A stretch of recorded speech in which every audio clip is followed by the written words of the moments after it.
So do you see how strange? Who is this guy? Persistent perseverance. It's stuff like this that kind of makes me lose hope in humanity. Yeah, this guy George says no one should stand for a pedo, and I completely agree. Nothing. It's very black and white. Alright everyone, welcome back to the channel. If you're into commentary or you like hearing about, I guess, trending topics and stuff like that, make sure to check me out. Any like or share or comment would definitely be a huge boost for the channel, and I'd highly appreciate that. So let's get into the topic. So Dr. Disrespect, just to kind of catch you guys up to date with him, he's basically he was a really popular streamer. I first seen him back in like 2020 during the pandemic era. A lot of his clips when it comes to like Fortnite started popping up on my TikTok and on YouTube Shorts, and that's how I got familiar with him. So he's just a really popular streamer who eventually just everything came to crumble.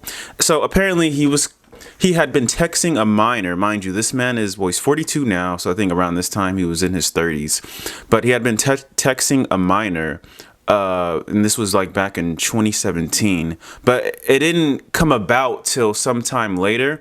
And it came about because of apparently some Twitch employee was being interviewed, and then this question got brought up, and then he answered it, and then literally like not too long after that, everything about the whole Dr. Disrespect empire came down. I seen it. I got like a whiff of this when I was on Twitter. I started to see everything pop up, and then he sort of went MIA, and then we get to this point.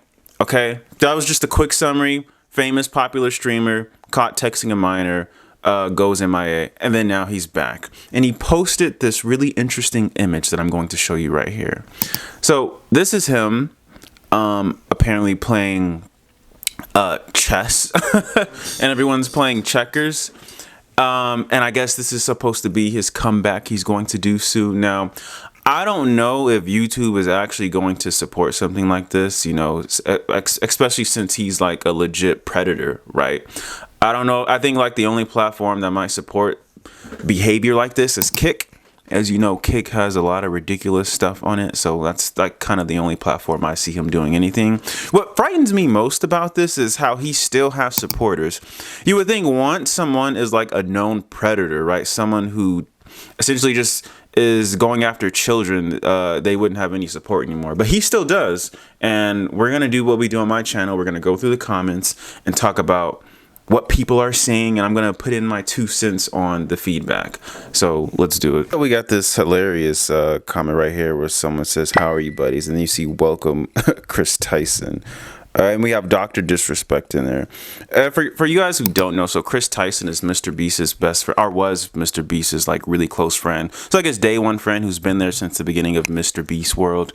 And recently he got caught up also texting a minor. And all this stuff is proven. It's not alleged. There's been text messages, and there's been they've admitted it. So this is not like we're guessing or play. Like these are actual predators. Someone says, "Can someone tell me whether or not his chess pieces even make sense? Is that a specific opening or something? Ignore the fact that only his pieces are moved and not the checker pieces." That's something I noticed too when I looked at that picture. I'm like, I play chess too actively. I'm not the best chess player, but I know how to play the game. I don't know, like if like I'm kind of confused with this. I don't even think he should be coming back at all. I think he should, like, if he was to take a break, I think it should have been a way longer break. I'm just stuck on how he still has supporters. That's my big thing. I feel like once you've been in a situation to where you're talking with children and mind you, Dr. Disrespect had a wife. I don't know if he still has a wife, but he's a married man. Had a whole family of his own, and he was texting a minor. So if that doesn't make you raise a brow, I don't know what will. We have a comment right here. Someone says, "I had a feeling you were very intentional with the language you used in your big post." I think he's referring to, so Dr. Disrespect did an apology post, as they all do once the information got out. I'm going to show you guys right here. You can kind of pause it, skim through it. But yeah, it says, "The fact that so many lashed out so hard against you so quickly, inappropriate, can mean such a wide range of things. Can't wait to see the 2 times next move." So do you see how strange? Who is this guy? Persistent perseverance. It's stuff like this that kind of makes me lose hope in humanity. How do you support someone like this? Is there something I'm missing? Because I feel like there's nothing I'm missing. I feel like I'm almost at a loss for words when I see stuff like this, because it makes no sense to me. How do you support this behavior? How? What are you supporting? What if it was your child? You gotta think like that. You got, like, what if it was your sister or brother, or, you know, you gotta think like that. Somebody says, so are we with him or not, guys? Matthew Rag Hunt, I don't even know how to pronounce this. I've always supported the doc, and I hope he comes out with a new statement. Evidence that shows we were too quick to judge, but right now, from what he said in context of what his other messages were like around that time, probably not. Yeah, it doesn't look too good for Doc at all. Like, I get it if you were, like, I guess from one angle, I can understand if you supported someone, I don't know, an actor, an entertainer, a celebrity of some sort, someone who has like a high status or authority in life, right? You really like them, and then it comes out proven that they've been sleeping with a child or texting a child, and it's just a really bad look. So now you have this dynamic of, wow, I really like that person, but blah, blah, blah. I feel like, you know, once you've crossed the line, when it comes, like, children are off limits. Everyone knows that. This isn't a secret. When it comes to children, they're just off limits. They're highly impressionable, and they're easy to mold and take advantage of. And I actually kind of want to go deeper into that conversation, but I'm going to save that for our later conversation. But yeah, children are highly impressionable. So when you have grown people using them for their own selfish, disgusting ways, it just really is, it says a lot about you as a person. So I don't see how people like this get any sort of support once something like this has come out. If this is your, I mean, this is the life you've chosen, right? If you've decided to contact children and do weird stuff or want to do weird stuff, there's weight that comes with that. Once you cross that line, there's weight that comes with that. People don't respect people like that. Prisoners don't respect people like that. So it's a big deal. Yeah, this guy George says no one should stand for a pedo, and I completely agree. Nothing. It's very black and white. This guy right here says my goat is back. Extremely cringe, and extremely wrong. So I guess to summarize the whole Dr. Disrespect thing, I think it's ridiculous. I don't think he should come back. If he does come back, what she's planning on coming back, I think the only platform that is going to support him is Kick. I don't see any other platform supporting him. But I also think, believe it or not, I think he's still going to thrive. I think he has a fan base huge enough to where even if a portion of his followers supported him, he'd be fine. Because I think he has like 4 million on YouTube. So he has a really huge audience.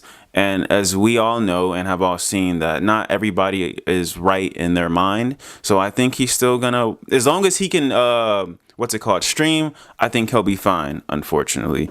I think Kick is still going to take them because they take on a lot of fraudulent, ridiculous behavior. So that's what I think about the whole Dr. Disrespect situation. Moving forward, we have this Olympic controversy. And this Olympic this year has been very interesting, might I say.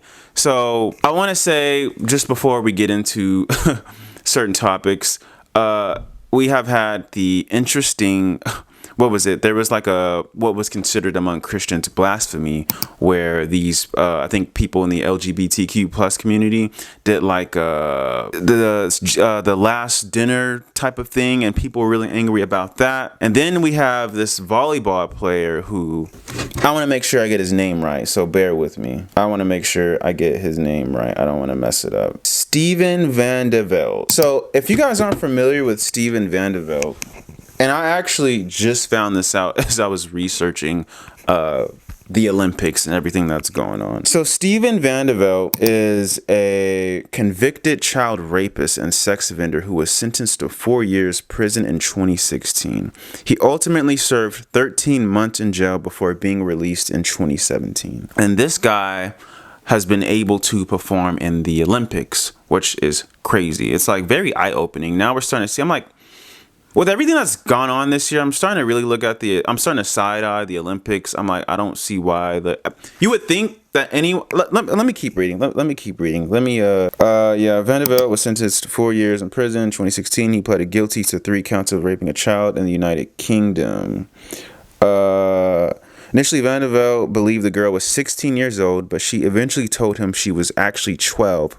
Van de Velde was 19 at the time of their correspondence. Van de Velde didn't break off contact with his victim after learning of her true age. He admitted that he traveled from the Netherlands to England on August 2nd, 2014 to meet with her. He met her in Milton Keynes, I hope I pronounced that right, the town where she lived, and took advantage of her several times, including one instance of vaginal sex during what she complained he was hurting her. So very crazy stuff. Very crazy stuff. Vanderbilt served 13 months of his sentence. 12 of those came in England before he was transferred to the Netherlands for the final month of his sentence, which was reduced given the country's less strict laws surrounding sexual issues. So this is the kind of stuff we have going on in the Olympics. Blasphemy, people would say. Child predators, just straight out just being able to perform for their country, essentially being the face of their country, which is crazy. And then now we have this boxing situation. Only a few punches were thrown in yesterday's opening Olympic match between Algerian boxer Iman Khalif and Italian boxer Angela Carini before Carini dropped out, which is a rare occurrence in boxing. Now, the entire match lasted 46 seconds. Many are raising their eyebrows at the Algerian boxer Iman Khalif. Khalif was disqualified during the 2023 World Championships and sanctioned by the International Boxing Association for failing to meet gender standards because of high levels of testosterone. The president of the IBA said at the time, quote, "Based on DNA tests, we identified a number of athletes who tried to trick their colleagues into posing as women. According to the results of the tests, it was proved that they have XY chromosomes. Such athletes were thus excluded from competition." But the International Olympic Committee cleared Khalif to compete anyway in the game, saying, quote, "Everyone competing in the women's category is complying with the competition eligibility rules. They are women on their passports," and it stated that this is the case, that they are female. Now, after the match, the Italian athlete said, quote, "I felt a severe pain in my nose, and with the maturity of the boxer, I said, enough." Carini then said, quote, "I am not here to pass judgment or pass judgment if an athlete is this way, and in that sense, it's not up to me to decide." Now, this boxing one is a little bit different, I'm going to say, because... So, the name of this boxer, and I want to make sure I get it right. I don't want to mess up any names when it comes to stuff like this. Imani Clef, I believe.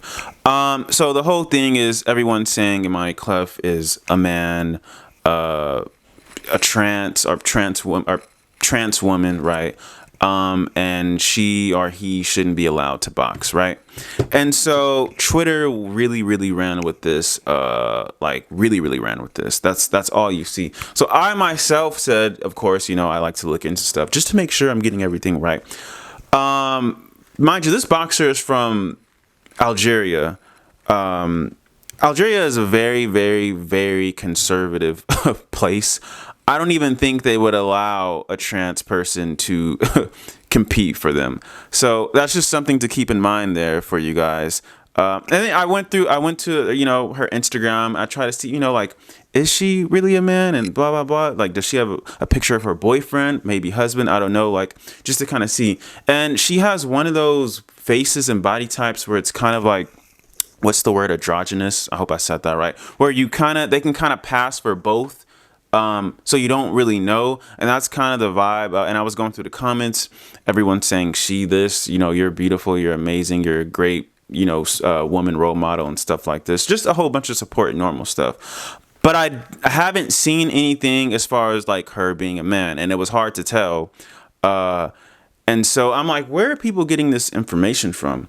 Is it just because in the ring she has more masculine features? I mean, honestly, because one thing about me, so I don't go with the whole trans ideology at all. I believe men should be playing with men and women with women. That is my stance, and that will always be my stance, okay? I don't fall into the ridiculous woke mob lefty ideology. I don't do that. I live in reality. Listen, I was born with one hand. Okay, I've heard every negative thing under the sun growing up. I've heard, hey, Bryson, you need a hand when I'm doing the dishes. I've heard, hey, look, Nemo is coming. I've heard all these things, okay? So I'm now as a grown adult, none of that stuff affects me. I'm not highly sensitive to any of this stuff. I get it. So I don't play that BS stuff, okay?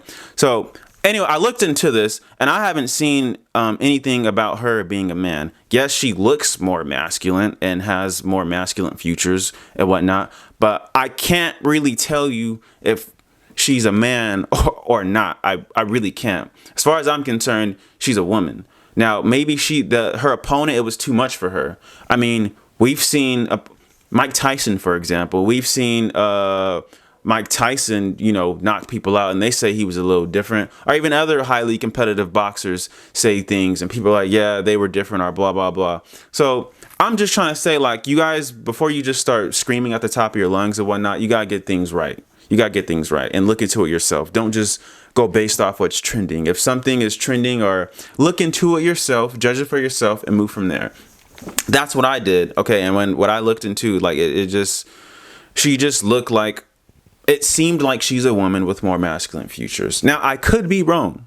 And if I'm wrong, then you'll see another video saying, oh, it's a man. This is wrong, blah, blah, blah. But until then, I can't say that, because it just points to her being a woman. That's what I'm going to say about that.